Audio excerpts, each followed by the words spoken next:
what has been said about Cuba. We should now be speaking of the international movement. We have done very little in the union movement. As Carmelo was saying about the governments, in this case, the same thing is happening to many unions. There are many unions who lack any knowledge of the Cuban union movement. Rather than complicity, I think it's fear. Even though we belong to the ILO, many of our brothers who wanted to appear at this conference had fear. The Cuban delegation is very strong in these organizations, such as the ILO. But the government has made our people miserable. You have to see it from the inside to see what is happening and what our countrymen are suffering, both in the fields and at work. Even though our beaches may be very beautiful, and everybody says how beautiful, beautiful the Cubans, or visitors go to the universities where they are being sent to see, but the workers have no real housing. They have no work in the fields. It is really horrible, and this is being ignored all over the world. There is an idyllic mission of the communist regime. It has spent a great deal of money in this propaganda throughout the world. Not only propaganda, but it used to pay for many of these organizations to describe this abroad. We have been talking to the ILO and to the Committee for Human Rights. Cuba has been violating human rights for many, many years. The same thing happens in the ILO. The ILO demands of Cuba every year that they abide by Article 87, etc. The ILO receives the reports, and my organization has been an associate member of the ILO. But everybody has our report, but they remain alienated. And this is something very hurtful. We know that there are many honest people in the union movement in Miami. They know what our country is suffering from. And just as happening in many of the other Latin American nations.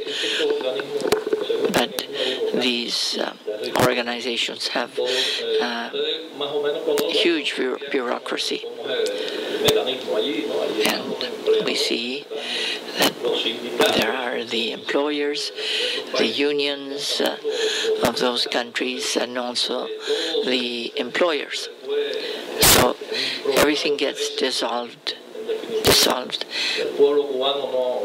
And in reality, the people of Cuba don't benefit at all. Today, there is an alarming situation, and this can also make our movement much weaker. Now we see that the Arab countries are all in turmoil. But Cuba is only 90 miles from here. Cuba used to be ahead of so many countries. Our union movement was one of the most advanced throughout Latin America. And we had a series of laws that guaranteed the workers' rights. And more or less it complied with everything that we wanted.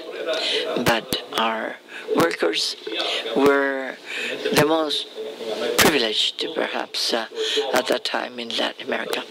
And this dictatorship eliminated all that.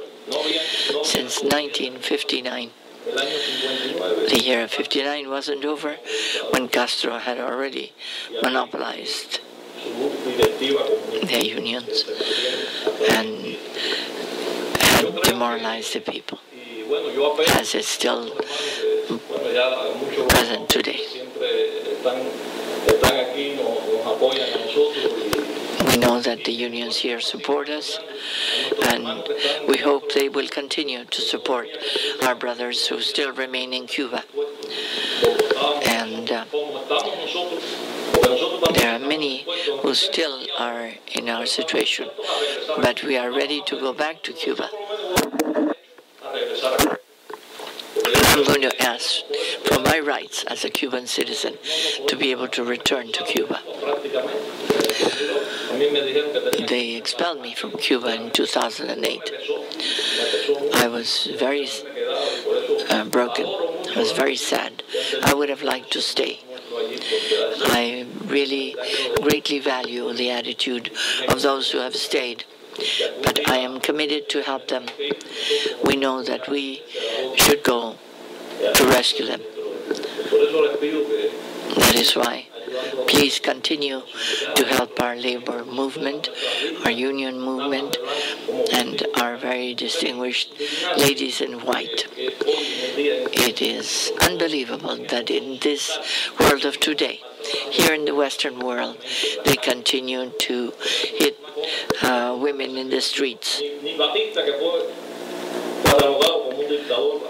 Not even Batista, who was an assassin and a real dictator, was capable of doing something like this, of hitting a woman.